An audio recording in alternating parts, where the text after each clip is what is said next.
I'm Michelle Beauregard. I'd like to take you inside my STEM lab where I've taught for the last 18 years. Come on in. We'll talk about education. I finished kindergarten at Reed Ranch in 1980 and graduated from Olds High School in 1992. I promptly entered university and completed my Bachelor of Education in June 1996 with a major in French as a second language and a minor in French immersion. I convocated with my Master of Education in the area of Educational Technology in 2017. I have spent the entirety of the past 22 years as a classroom teacher. I have taught all grade levels and nearly all subjects, though the majority of my experience is in the areas of CTF and French. The past 22 years have seen a host of changes in education, students, educational delivery, and the tools available to students, teachers, administrators, and upper administrators have increased exponentially. These changes have forged a wealth of valuable skills, which when coupled with my graduate studies have evolved my philosophy of education to be modern, research-based, and visionary. May I demonstrate? Let's talk about Aiden as an example. Meet Aiden. He's come to school to learn. The building he is coming to looks almost identical to the schools his parents attended in their childhoods, but there's a fundamental difference. The school Aiden is attending, as is the case for all kids Aiden's age, is preparing him for a future that we can't necessarily envision, including a job that may not even exist yet. While we could discuss this topic for many hours, the core of the matter is that Aiden is going to need a quality learning environment in order to succeed, and that environment is going to be comprised of a wide variety of elements. My first thought with young Aiden is to wonder about his readiness to learn. How are his relationships?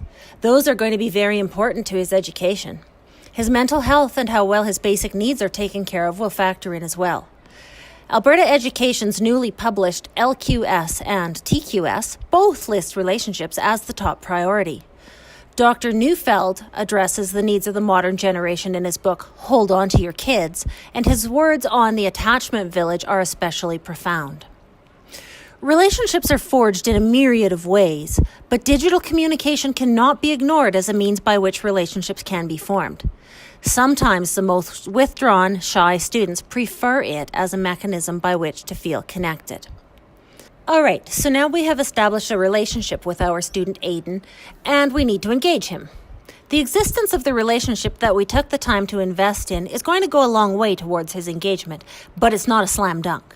We need to have the social, emotional foundation established to really connect with Aiden, but we also need to engage him in his learning. Student engagement is a hot topic in modern educational research. One thing teachers regularly comment on is the fact that children have access to a host of electronic and interactive gadgets in their day-to-day life. Students pull no punches when they readily admit that their phone or their Xbox or their Nintendo is more interesting to them than attending classes at school. This presents a genuine challenge to teachers. The great news, however, is that there are now many tools at our disposal with which to increase student engagement. Though my role in my own school is that of classroom teacher, I have, over the course of my career, taken on many leadership roles, some formally, most informally. I am the go-to person for the adults in the building for all things technology, and I've always risen to the challenge. It is absolutely my passion. I take great joy in increasing people's comfort with technology, and it is always my first goal to disarm their anxiety and offer understanding and support. Technology can create enormous stress for some people, and in the presence of an amygdala hijack, learning cannot take place. Adults, be they teachers or assistants, are no exception to this rule. In order to be a good mentor, I have to have my finger on the pulse of the emotional state of a situation.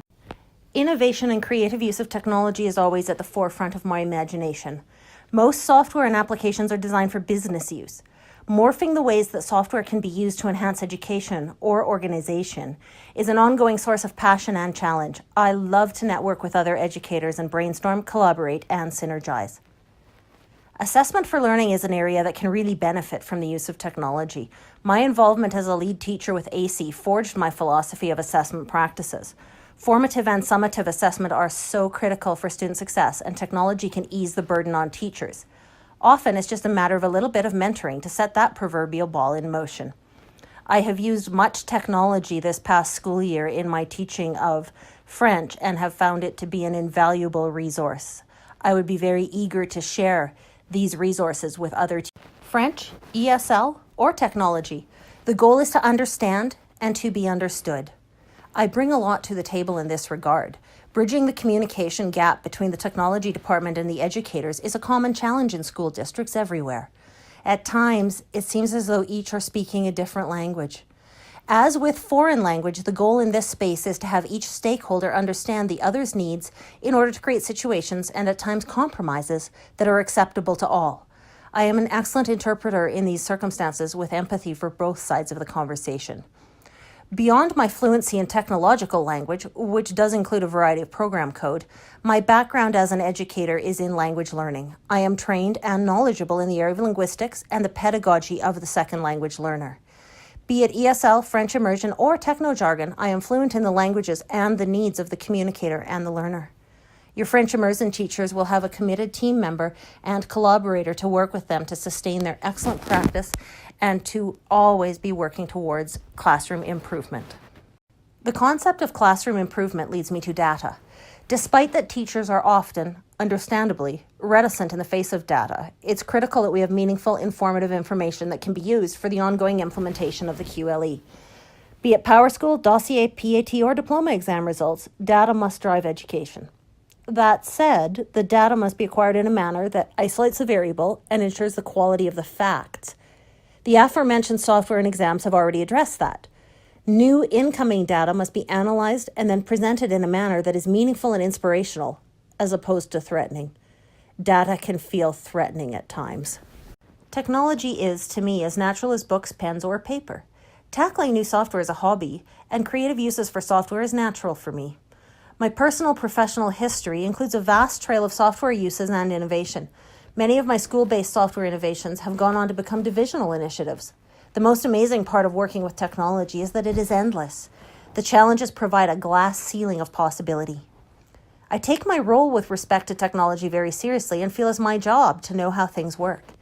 To that end, I've allowed students to teach me skills, including having my grade 7 homeroom teach me how to Snapchat, so I'm versed in the ins and outs of this very popular application. It has also included sending myself on a hair-raising viral experience a few years ago to illustrate to students the gravity of online activity. I believe in meeting students where they are at when it is reasonable to do so, and I believe in seizing every opportunity to forge the skills necessary to thrive in the modern world. This includes forging certain skills with adults. Assistive technology is another key piece of the technology needs of a school district. There will always be a certain number of students with learning disabilities and challenges. And for these kids, there comes a point where remedial work is unrealistic and compensatory measures must be implemented. Technology continues to advance and unfold, and the resources available for these students is a continually evolving field that requires someone innovative and resourceful to be current in this field, ensuring best service to students. I have also presented to the ATLE and at the Partner Research Conference at the University of Calgary. I have inspiration now to create a series of what I'm going to term 5-minute PD videos on topics relevant to education, technology, and language learning. My long-term goal would be the development of a badging system to correlate with these videos to create a robust system of easy-to-access professional development. Innovate. Take risks. Learn with the students, the teachers, the administrators, and the upper administrators. We are all lifelong learners, and a quality learning environment demands that of us all.